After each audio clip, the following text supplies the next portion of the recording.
Assalamualaikum warahmatullahi wabarakatuh. Perkenalkan, nama saya Maulida Nurrahmawati, peserta orientasi PPPK tahun 2024 dari Puskesmas Beber, Kabupaten Cirebon. Rencana aksi yang pertama yaitu kegiatan 1. Melakukan asuhan kebidanan pada ibu hamil. Tujuan kinerja meningkatkan kesehatan ibu dan bayi serta menurunkan angka kematian ibu dan bayi. Indikator pencapaian cakupan K1 dan K4 100%. Kehamilan dan persalinan yang aman oleh tenaga kesehatan dari sasaran 872 ibu hamil per tahun. Waktu perolehan tahun 2024 sampai dengan 2029. Rencana aksi yang kedua, kegiatan melakukan asuhan kebidanan pada ibu bersalin skala 1, 2, 3, dan 4 fisiologis. Tujuan kinerja penanganan ibu bersalin sesuai dengan standar. Indikator pencapaian cakupan ibu bersalin 100% dari sasaran bulin 870 per tahun mendapatkan penanganan sesuai standar di fasilitas kesehatan. Waktu perolehan tahun 2024 sampai dengan 2029. Rencana aksi yang ketiga, melakukan penanganan prarujukan baik maternal dan neonatal. Tujuan kinerja pemanfaatan fasilitas ponen sebagai upaya kolaboratif untuk menurunkan AKI dan AKB. Indikator pencapaian cakupan komplikasi ibu 20% dari sasaran yaitu 872 per tahun dan neonatal 15% dari sasaran 836. Tertangani di Poned agar mendapatkan penanganan gawat darurat secara kolaboratif.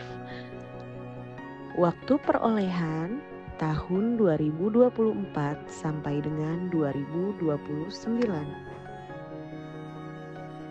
Rencana aksi yang keempat, kegiatan melakukan asuhan pada bayi baru lahir.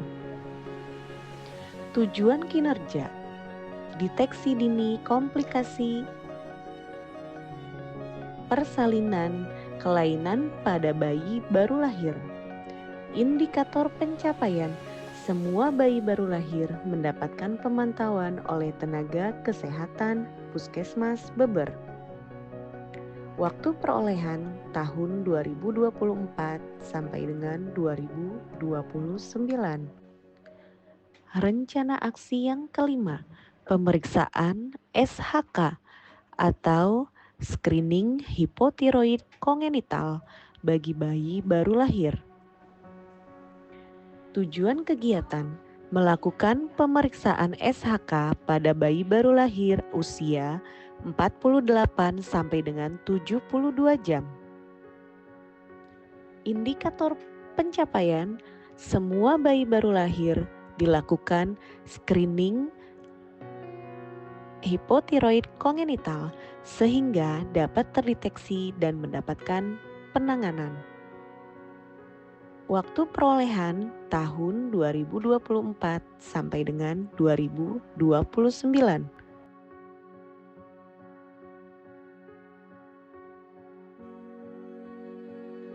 Oh iya, ini periksa SHK ya? Dedenya lahir 2 hari yang lalu ya? Iya. Oke. Nah, Ibu udah tahu SHK itu apa? Nah, SHK itu Bu, sekarang tuh ada program baru dari pemerintah ya. Nah, namanya tuh screening hipotiroid kongenital. Nah, namanya screening berarti itu untuk ngedeteksi dini. Ya, barangkali ada kelainan dalam tubuh Dede kayak kelenjar tiroidnya. Jadi nanti kadar tiroidnya itu diperiksa ya normal ataukah tinggi. Jadi kalau misalkannya itu tinggi nanti bisa diobatin. Nah, apa sih fungsinya tiroid itu dalam tubuh? Nah, kalau untuk bayi itu bisa untuk pertumbuhan sama perkembangan dede. Jadi kalau misalkan kadar tiroidnya terlalu tinggi itu bisa ngeganggu pertumbuhan sama perkembangan dedeknya. Contoh kayak ibu pernah ngeliat nggak kayak ada apa, manusia yang gangguan pertumbuhan ya, kayak yang terdiam, maaf, gitu. Atau misalkan kalau bayi itu biasanya, suka pertumbuhannya terlambat.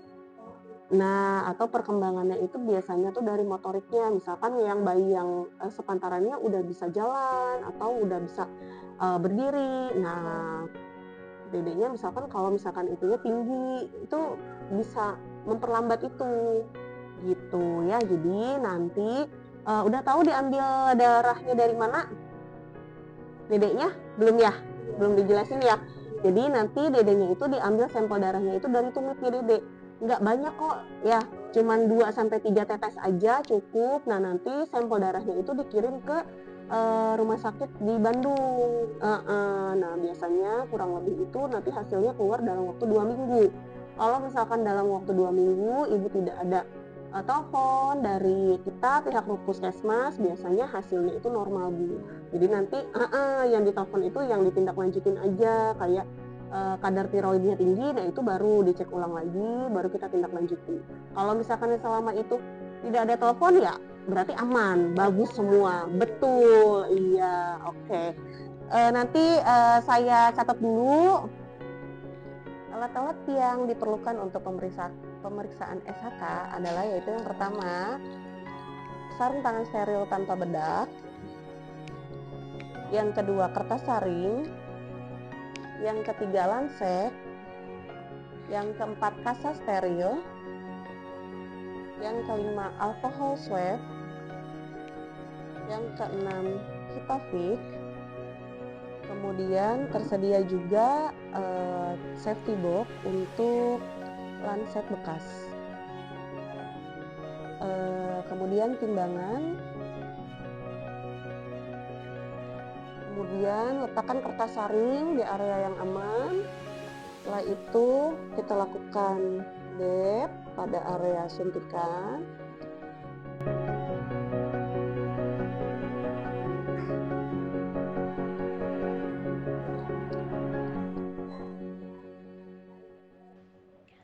Rencana aksi yang keenam, Baby Spa pada bayi.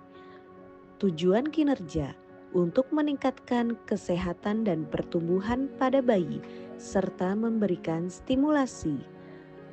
Indikator pencapaian kesesuaian tumbuh kembang bayi melalui SDI DTK. Tahun perolehan tahun 2024 sampai dengan 2029. Demikianlah video pemaparan rencana aksi. Semoga video ini dapat bermanfaat bagi kita semua. Wassalamualaikum warahmatullahi wabarakatuh. Salam setia Puskesmas Beber.